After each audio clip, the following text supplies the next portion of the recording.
domingo vamos a retomar la lectura continua del Evangelio de Marcos. Habíamos terminado hace 5 domingos en el capítulo 6, versículos 34. Y hoy retomamos, salvo una buena parte de ese capítulo 6, retomamos esa lectura continua del Evangelio de Marcos. Durante los últimos domingos hemos ampliado esa expectativa o esa experiencia de una multitud cansada, agobiada, hambrienta, saciada por la presencia, por la enseñanza, por la comunión que Jesús ofrece a través de estos pocos peces y pocos panes. Y todo esto ha sido enriquecido a la luz del anuncio del Evangelio según Juan. De hecho, Jesús mismo nos ha explicado que este signo contiene en sí mismo esta experiencia de comunión de Jesús es el pan y el que lo coma participa de la vida eterna. Hoy retomamos esa lectura continua, pero estamos en un contexto de controversia. Controversia con los fariseos y los maestros de la ley. Ya estos se habían declarado en el capítulo 2 y capítulo 3 como los grandes opositores de Jesús y del anuncio del reino. Y no es que Jesús no pueda o no quiera de alguna manera invitarlos también al seguimiento, sino que la posición que ellos establecen y especialmente su interpretación de la palabra los hace aún más persistentes en su separación de Jesús. Al punto que en el capítulo 3, versículo 6, se va a decir que los fariseos y que los herodianos se ponen de acuerdo para acabar con Jesús. Y en el capítulo 3, versículo 22, los escribas consideran a Jesús como un poseído por el demonio, es decir, alguien con el cual no se puede tratar y hay que rechazar. En el capítulo 7 se retoma esto a la luz del alimento y sobre todo a la luz de los ritos de purificación. Ritos de purificación que se extienden no solamente al lavado de las manos, sino a todo lo que tiene que ver con el uso de estos que son miembros del pueblo de Dios. Para los fariseos, una forma de estar bien con Dios y sobre todo de rectificar, corregir, sentir que son perdonados de cualquier falta que rompa la alianza y sobre todo que los ponga en riesgo de ser objeto de la venganza, del odio, de la ira de Dios, sobre todo en el sentido de que romper con Dios significa la muerte para el creyente. Entonces están estos ritos que hacían parte originalmente del ámbito sacerdotal, pero ellos promulgaban a que se extendiera a todo el pueblo de Israel. Jesús tiene que ver es con la esencia misma de lo que esto expresa. Y esto, sobre todo, en la lectura continua de todo el capítulo 7, nos damos cuenta que revela una especie de incoherencia. Por una parte se está buscando una reconciliación con Dios y por otra parte no hay una actitud que hable de esa reconciliación interiormente.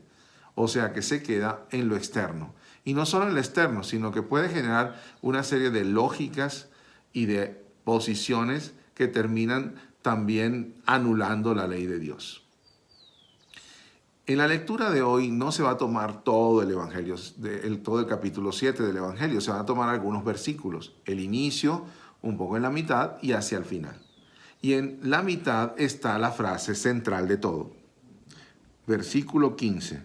No hay nada afuera del hombre que al entrar en él pueda hacerlo impuro. Lo que lo hace impuro es lo que sale de él. Esa es la clave, es la sabiduría de Jesús, que por una parte denuncia esa incoherencia y esa superficialidad, y por otra parte refleja un nuevo camino, el camino de dejarse transformar desde adentro y que desde adentro brote el reino de Dios, como lo hace la semilla. Pero en esta confrontación, ustedes se van a dar cuenta que al final Jesús insiste en que las actitudes que nos acompañan son elementos de discernimiento para verificar qué tan auténtica es una vida o una práctica y cuánto no. Y es justamente eso lo que se confronta o lo que confronta al discípulo en el camino. Si uno quiere ser discípulo de Jesús, tiene que dejarse transformar desde lo más profundo de su ser. Y en esa experiencia está justamente comprometida no solamente la fe interior en el sentido de profesar algo, sino está todo lo que uno hace, todo lo que uno refleja, todo lo que uno expresa con palabras, acciones. Si las palabras y las acciones no corresponden al reino de Dios, están reflejando que desde adentro algo está fallando. Por lo tanto, hacia adentro se tiene que dirigir todo el proceso transformador. No es extraño que comer a Jesús, por lo tanto, sea también un acto de llevar adentro de nosotros la misma presencia de Jesús que destruye el pecado y hace salir, brotar de nosotros la vida, la gracia. La gran invitación entonces en este domingo es justamente a escuchar. Escuchar en esta controversia cómo se enfrentan dos formas de vivir la experiencia de Dios, de vivir una experiencia de Dios que se convierte en relaciones humanas y en un proyecto social, y también cómo Jesús trae en esa posición suya una transformación más confiable, porque viene de adentro, no viene de intereses superficiales o de intereses, podríamos decir, incoherentes, sino de una auténtica coherencia de vida interior. No queda sino pedirle al Señor que en este domingo nos dejemos herir por la palabra. Podemos a veces actuar como estos fariseos y maestros de la ley. Podemos también nosotros llegar a tener dentro simultáneamente a la evangelización y a nuestras actitudes que pretenden ser cristianas una vida doble, una vida interiormente contraria al plan de Dios, y que lo que reflejan es justamente que todavía no somos auténticos seguidores de Jesús. Que esta actitud de humildad y de docilidad a la palabra también nos haga más auténticos discípulos de Jesús.